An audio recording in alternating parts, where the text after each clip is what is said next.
Hey guys, welcome back to my channel. We've finally come to the last Netflix recommendations of the year. This time for the month of December, I'll be going through the top 3 shows and top 3 movies from this month to end off the year on a high note. There were a lot of good shows and movies that came out, but I was able to narrow it down and this will be the last one for the year. So I hope you enjoyed it and I hope you find something that you want to watch next. So I'm gonna start off with shows as per usual. So the very first show that I loved from the month of December was Tiny Pretty Things. So if you haven't heard of this one yet, it's a ballet show and it's basically about these students in this ballet company. It's a very elite company where you basically are there if you want ballet to be your career. And the show starts off with a girl who's part of the company who got murdered. She got pushed off of a building, and basically the show is a mixture of going through the lives of the students that are still in the school and them trying to get the best parts and trying to succeed at ballet while also trying to figure out the mystery at the same time. So it's a good balance of drama with mystery. So if you're into that, this is going to be the perfect show for you. So make sure to check it out if you haven't already.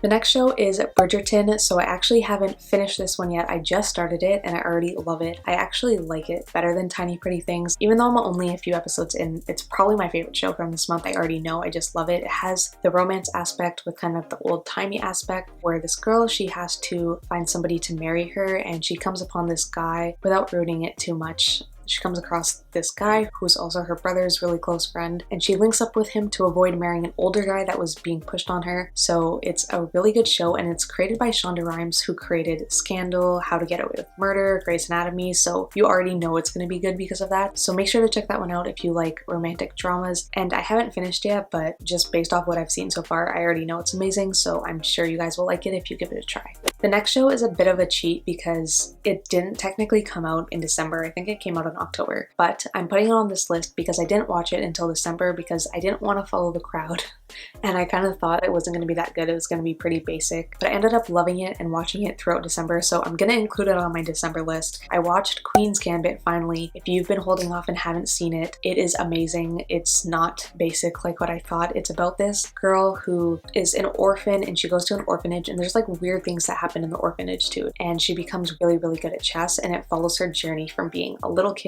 all the way to when she's older playing chess. So it's kind of a mix between kind of like a psychological thriller sort of thing with kind of like the gaming aspect of chess. So if you're avoiding this one because you don't think it's good, I did that too, but honestly you just need to give it a try because it's so good.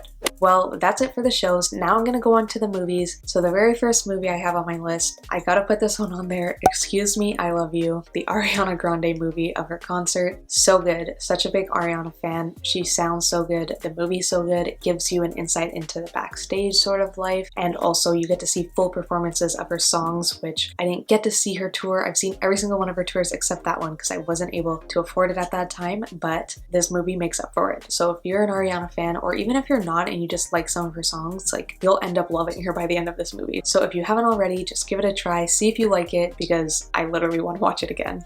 Next is A Simple Favor, and this came out at the end of December, so you probably haven't seen it yet, but I watched this one actually in theaters years ago when it first came out. It's with Anna Kendrick and Blake Lively. Love Blake Lively, Gossip Girl, gotta love her. And it's the perfect who did it kind of situation. It's a mystery, but it also has humor to it. There's so many aspects to it that make it so good. It's highly rated on Rotten Tomatoes, I'm pretty sure. And when I saw it in theaters, the theater was packed. People seem to love this movie. So this woman who goes missing and her husband's trying to find her, her best friend's trying to find her, and it's just like a good crime, drama, thriller, comedy, everything mixed together kind of movie. And then the last movie on my list, I have to include this, is Death to 2020. So this is kind of like a docu-series slash comedy where it's basically a look back at everything that happened in 2020, and it's kind of the perfect thing to end the year, I think, because it brings a bit of comedic relief to kind of the hard year we've all had, and it lets you reflect on the year, and like what better way to end off the year than looking back at everything that happened. So I think it's just the perfect movie to watch as you move into the new year, and then as you move into January, start a new year. Once you watch that movie, you'll leave it all behind, and now everything's fresh and new and more optimistic than it was this past year.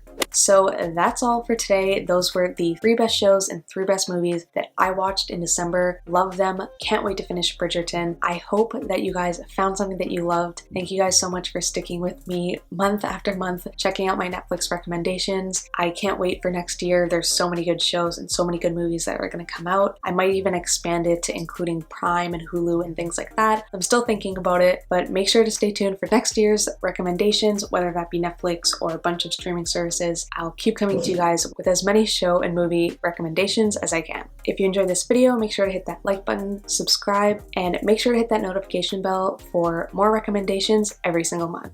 Thank you guys so much for watching, and I'll see you guys next time. Bye.